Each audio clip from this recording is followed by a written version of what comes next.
Tiba-tiba aku berjingkat, kaget ketika tubuhku tersiram air dari shower. Pedih. Baru sadar, di kedua tanganku terlihat seperti bekas cakaran. Astaga. Bukannya semalam itu hanya mimpi buruk. Tapi kenapa di kaki kiriku juga terdapat bekas cakaran?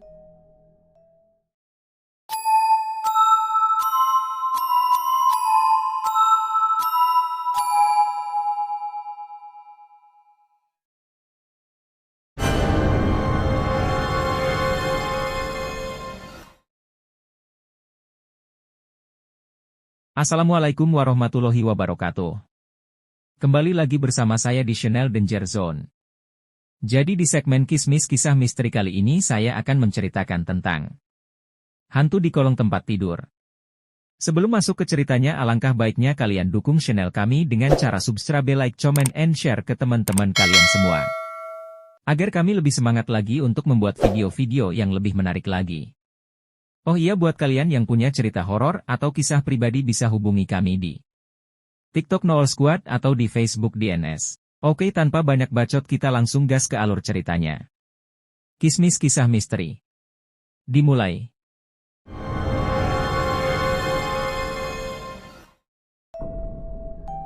Sepasang tangan kotor belepotan tanah merah terjulur seakan ingin meraihku. Wajahnya pucat dengan bilur-bilur luka.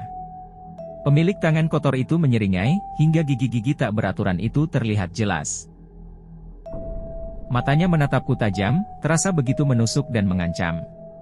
Ingin rasanya aku lari, entah mengapa kaki ini mendadak lemas. Gak bertenaga. Mau teriak, juga tidak bisa.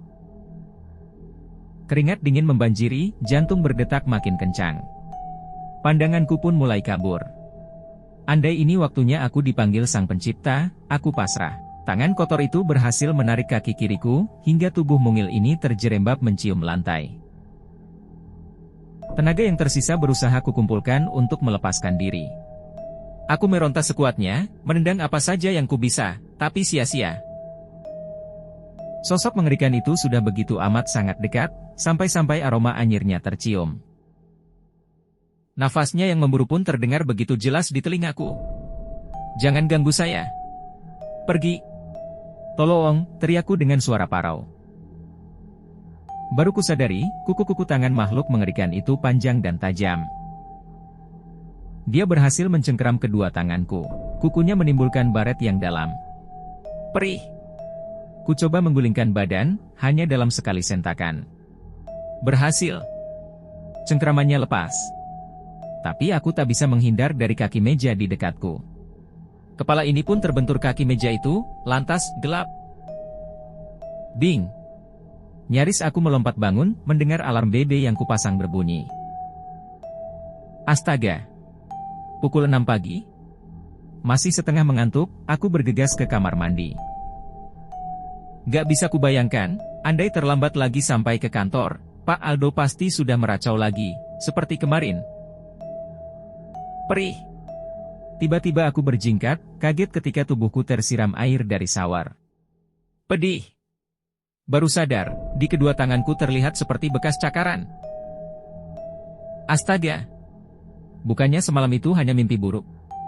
Tapi kenapa di kaki kiriku juga terdapat bekas cakaran?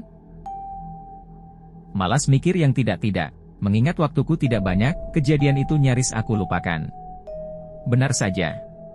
Gara-gara kesiangan, Pak Aldo kelihatan begitu menyeramkan pagi ini. Tanpa senyum, tanpa banyak bicara, dia hanya meletakkan berkas-berkas kertas kerja di mejaku. Gila kamu, 1 minggu ini terlambat melulu. Gak takut ya, ngelihat Pak Aldo marah, tegur Ricardo, ketika muncul di depan meja kerjaku. Aku menggelengkan kepala. Bingung, tidak tahu harus bilang apa. Minggu yang melelahkan memang.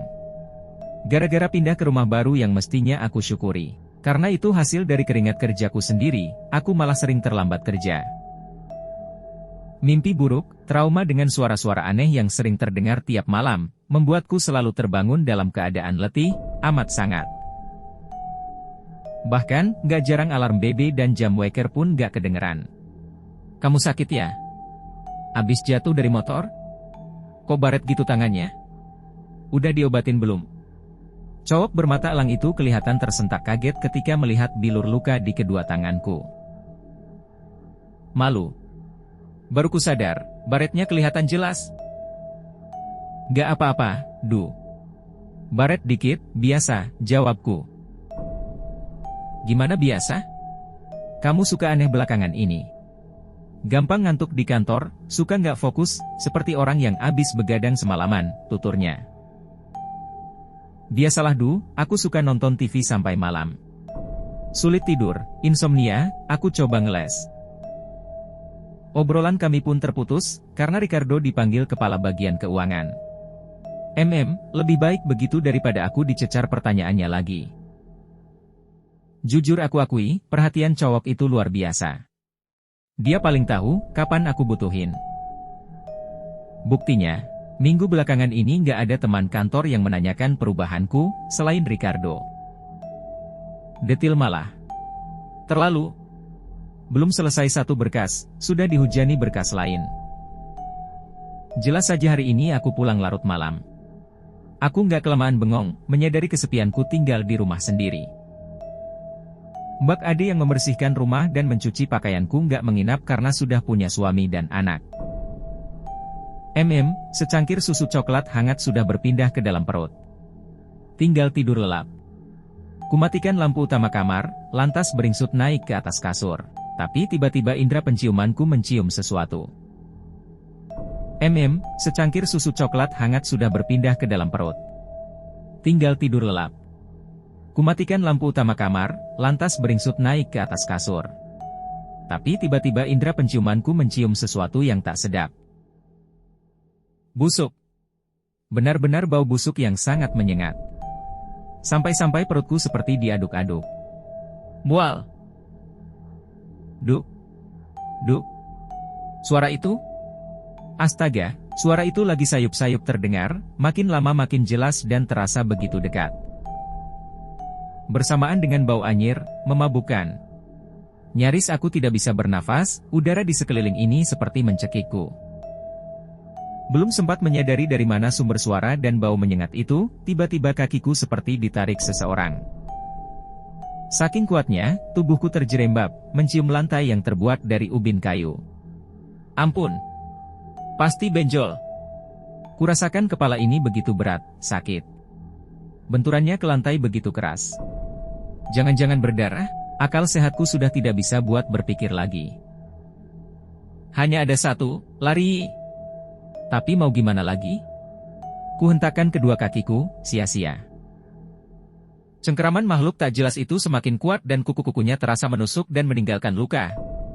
Tolong, jangan gangguin saya. Jangan ganggu saya, ucapku, lemas. Hanya dalam satu hentakan, aku berhasil menendang makhluk yang berada di bawah kakiku itu, lantas berusaha berdiri, lari. Tapi apa daya, tangan-tangan kotor itu berhasil meraih kakiku lagi, sekali tarik tubuhku terbanting ke lantai. Pandanganku kabur, kepala terasa begitu berat. Gelap. Sungguh. Aku tersiksa dengan mimpi burukku belakangan ini.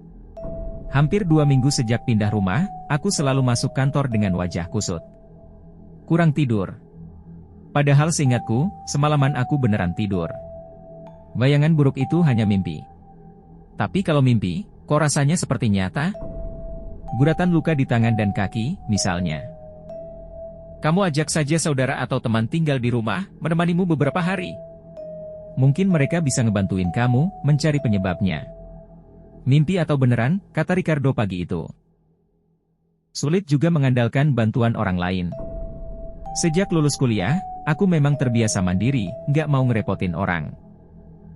Gak heran, Mama pun tidak melarangku membeli sebidang tanah di Yogyakarta, dan membangunnya menjadi rumah pribadiku, meninggalkan Mama bersama kedua adikku di Surabaya. Yap. 4 tahun bekerja di perusahaan periklanan yang ada di Yogyakarta, membuatku sedikit demi sedikit bisa menabung. Targetku hanya satu, punya rumah sendiri. Gak enak bekerja mati-matian, tapi uang gaji dihabiskan untuk membayar kos. Gara-gara terlalu serius mengejar karir demi sebuah rumah, aku pun rela kedua adikku menikah duluan. Gak apa-apa, toh hari gini wanita sudah biasa memilih karir duluan daripada lembaga perkawinan. Itulah kenapa Ricardo yang pernah mencoba mendekatiku, lebih dari sekedar teman biasa sampai angkat tangan.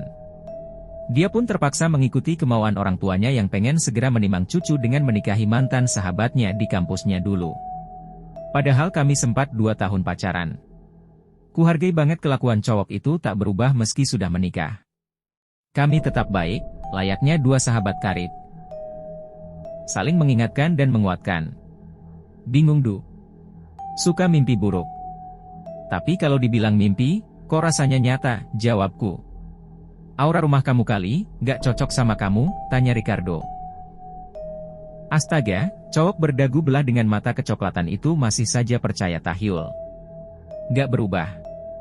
Waktu pertama aku mengenalnya dulu, gara-gara ketemuan di kantin kantor, sedang membaca ramalan bintang. Terus gak lama, kami ditugaskan dalam satu divisi. Kulihat beberapa buku psikologi dan novel misteri ada di tumpukan buku di samping meja kerjanya. Mulai deh, cenayangnya mikir yang enggak-enggak. Udahlah, jangan bikin aku takut. Males ngomongin begituan. Gak percaya, ucapku. Gak percaya, kok takut, ledeknya, sambil menyodorkan secangkir kopi yang dia bawa. Baik juga. Ngebikinin kopi, saat moodku lagi jelek. Serius, Cahaya. Sebaiknya kamu konsultasi dengan psikolog atau paranormal kalau perlu. Mimpi-mimpimu pasti ada artinya. Dulu, almarhum nenek juga sering cerita kalau tempat tinggal kita seperti jodoh atau pacar. Mesti ada kecocokan. Andai tidak cocok, bisa membuat kita apes melulu, tuturnya. Ya elah. Hari gini ngomongnya begituan? Udahlah, balik ke meja kamu dan kerja. Aku tambah pusing nih dengerin rumpian ajaib itu, protesku, sambil memberi kode agar dia balik ke mejanya. Dio pikir-pikir, bener juga kali. Rumah baru yang kutinggali sekarang gak bawa hoki, malah sebaliknya. Gimana dong? Kan aku sudah membangunnya dengan susah payah. Desain interiornya saja, aku ikut turun tangan. Aku nggak bisa begitu saja mempercayai omongan Ricardo, meski hati kecilku membenarkan pendapatnya itu. Entar juga aku terbiasa dengan rumah baru ini. Sengaja, aku mengubah penerangan di kamar menjadi lebih terang dari biasanya. Spray, kordin dan karpet pun kuganti dengan warna yang lebih cerah. Tujuannya sederhana, ubah mood lebih baik. Tapi nyatanya, nggak berubah juga. Minggu ketiga, berat badanku sampai menyusut drastis. Gila banget, tiap hari ngerasain teror yang tidak jelas. Sampai-sampai aku pun pindah, tidur di sofa di ruang tengah. Baru deh, aku bisa merasakan tidurku lebih nyenyak. Meski suara aneh dan berisik itu tetap saja terdengar.